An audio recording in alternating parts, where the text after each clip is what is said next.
వీడు drug mafia don అంట, ప్రపంచ వరల్డ్ డ్రగ్ మాఫియా డాన్.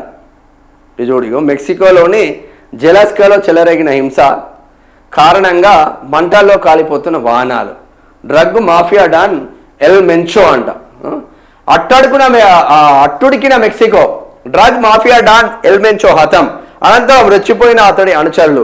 25 మంది నేషనల్ గార్డ్ సభ్యుల హత్య. సైన్యం కాల్పుల్లో 62 మంది డ్రగ్స్ ముఠా సభ్యుల మృతి. మా దగ్గర కూడా ఉన్నారు జర రాండి. ఉత్తర అమెరికా దేశం మెక్సికోలో తీవ్ర స్థాయి అహింస చెలరేగింది. ఆ దేశంతో పాటు అమెరికాకు మోస్ట్ వాంటెడ్ క్రిమినల్ గా ఉన్న డ్రగ్స్ ముఠా నాయకుడు నెమోసియో ఒసెగువేరా సర్వెంటెస్ ఎలియాస్ ఎల్ మొన్చో ఆదివారం హతమయ్యారు.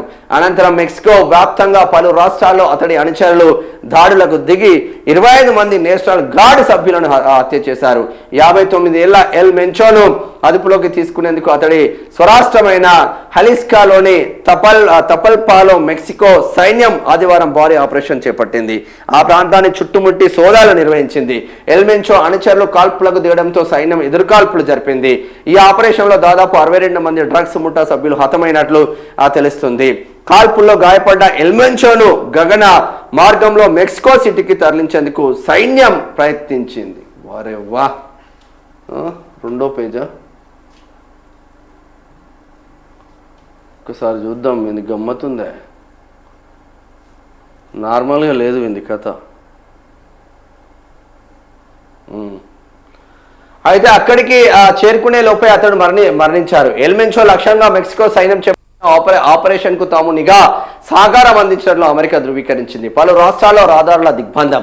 ఎల్ మెంచో హతమయ్యాక పలు రాష్ట్రాల్లో అతడి అనుచరులు వాహనాలను తగలబెట్టారు, రహదారులను దిగ్బంధించారు, సూపర్ మార్కెట్లు, పెట్రోల్ బంకులు, బ్యాంకులకు నిప్పండించారు. వారు జరిపిన 6 వేర్వేరు దాడుల్లో 25 మంది నేషనల్ గార్డ్ సభ్యులు ప్రాణాలు కోల్పోయారు.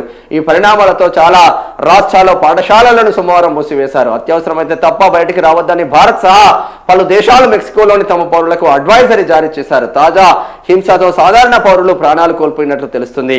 పోలీసుల నుంచి మాఫియా డాన్గా ఎల్ మెంచో కరడుగట్టిన నేరగాడు. మెక్సికోలో అత్యంత వేగంగా విస్తరిస్తున్న క్రిమినల్ సంస్థ న్యూ జనరేషన్ కార్టెల్ కు అతడే బాస్. అమెరికాకు ఫెంటానిల్, మెథాఫెటామైల్, కొకైన్లకు అక్రమంగా రవాణా చేస్తుంటాడు. ఎల్ మెంచో 1980లో అమెరికాలోకి అక్రమంగా ప్రవేశించి కాలిఫోర్నియాలో హెరాయిన్ సరఫరా చేస్తూ పోలీసులకు దొరికిపోయారు. కొన్నాళ్ళు జైలు జీవితం తర్వాత అమెరికా యంత్రాంగం అతడిని మెక్సికోకు అప్పగించింది. స్వదేశానికి వచ్చాక ఎల్ మెంచో కొంతకాలంగా పోలీసుగా పనిచేశారు. ఆ సమయంలో డ్రగ్ మాఫియా గురించి వివరాలన్నీ తెలుసుకొని క్రమంగా ఆ దందాలోకి దిగాడు. 2009లో న్యూ జనరేషన్ కార్టెల్ని ఏర్పాటు చేశారు. ఈ ముఠా 2015లో 20 మందికి పైగా పోలీసులను తలలు నరికి అత్యంత పాశవికంగా చంపేసింది. ఎల్ మెంచో ఎక్కువగా అజ్ఞాతంలో ఉంటూ తన నేర సామ్రాజ్యాన్ని విస్తరించారు. అమెరికా సర్కారు న్యూ జనరేషన్ కార్టెల్ను విదేశీ ఉగ్రవాద సంస్థగా నిరుడే గుర్తించింది. ఎల్ మెంచోను అదుపులోకి తీసుకునే సమాచారం ఇచ్చే వారికి దాదాపు 136 కోట్ల రివార్డ్ అందజేస్తామని గతంలో వాషింగ్టన్ ప్రకటించింది. వారే అమ్మ, వాడు నార్మల్ వాడు కాదురా. అతడి కుమారుడు అమెరికా డ్రగ్స్ అక్రమ రవాణా కేసులో జైలు జీవిత ఖైదు అనుభవిస్తున్నారంట. వాడి తలపైన 136 కోట్ల రివార్డు పెట్టింది అమెరికా. అంటే ప్రపంచవ్యాప్తంగా వీడు డ్రగ్స్ సరఫరా చేసే దాంట్లో ఇక టాప్ లీడర్ అనుకో. ఇక వాడిని లీడర్గానే కొలుస్తారు, మనమేమో ఒక ఉగ్రవాదిలాగా కొలుస్తాం. మరి మన దగ్గర కూడా ఉన్నారు కదా నైజీరియన్స్. హైదరాబాద్లో నెంబర్ ఆఫ్ క్యాండిడేట్లు ఉన్నారు డ్రగ్స్ పెడ్లర్స్.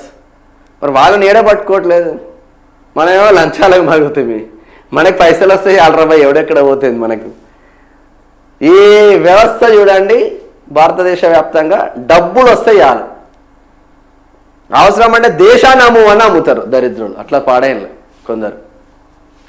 వాళ్ళకు మనకు తేడా చూడు. అంత పెద్ద మోస్ట్ వాంటెడ్ క్రిమినల్లే పట్టుకొని వేసి పడేసిండు మెక్సికో. మన దగ్గర ఒక్కనన్ను వేసిండ్లా. ఏదో మా ఉత్తరప్రదేశ్లో యోగి తప్ప